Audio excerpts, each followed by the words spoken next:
The lesson for the next time is to go on Google and look up the major scale and its harmonization. That's what it's called, harmonization. Look up the melodic minor scale and the harmonization of it, and the harmonic minor scale and the harmonization of it, and tertial harmony, which is stacking thirds. And study it and see the relationship in the notes for the basic triads. Like CEG is a triad. We'll get into tetrachords for improvisation too, which is really just 4 consecutive notes in a scale. It's not a chord really, but that's what it is.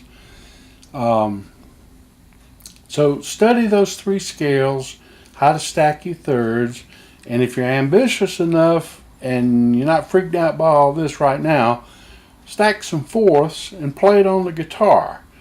Just move it around. Don't be afraid. Just go anywhere with it, wherever your ear tells you to go.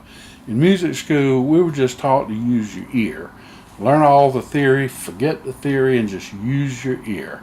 Nothing is right and nothing is wrong. But you need to have a basis. It's like bricks. You can get bricks and you can stack them up to like a boathouse, or you can stack them up to look like a nice home. Or they can just make a fireplace outside, or a cooking pit, or whatever.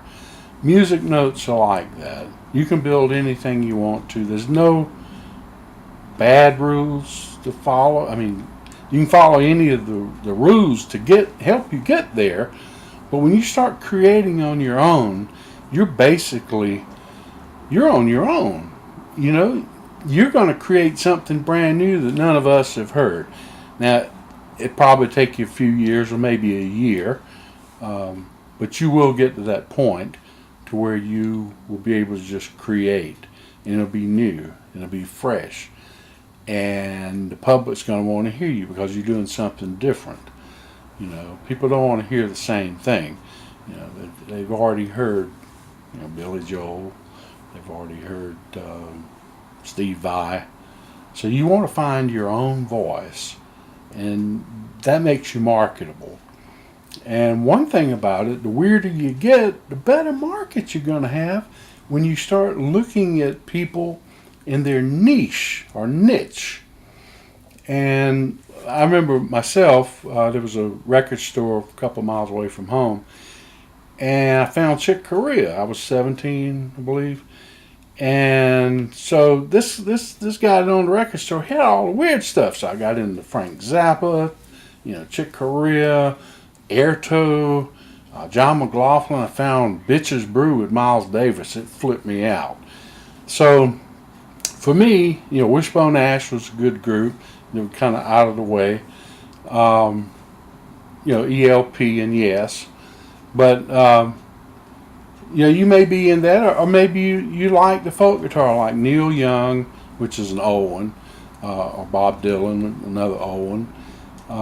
I don't know all the new ones out here. I don't follow. I'm busy creating, so I just don't know a lot of them.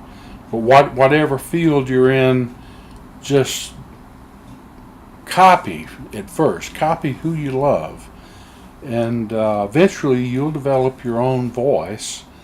And that voice will sell. If you sound like somebody else, you sound like Britney Spears, you're not going to sell because everybody's got Britney. They go buy Britney. But if you got something special, like a meal somewhere, you think about a meal. Well, I want to go get Russian food.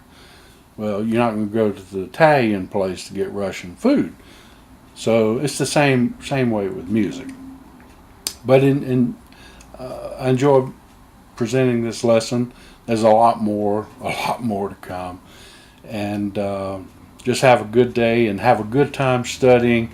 Don't let it freak your brain out. It takes time to digest this. And then a few years down the road, you're going to forget it. You'll know it. It'd be like having a briefcase carrying around with you, but you're not going to think all this stuff. You're just going to be playing. And that's where I want to get you to, is you don't think, you just play. So the blues scale is the best way to get that at first. You can get to where you don't think about it, you just play it. So thank you very much, and I'll be seeing you later. Take care.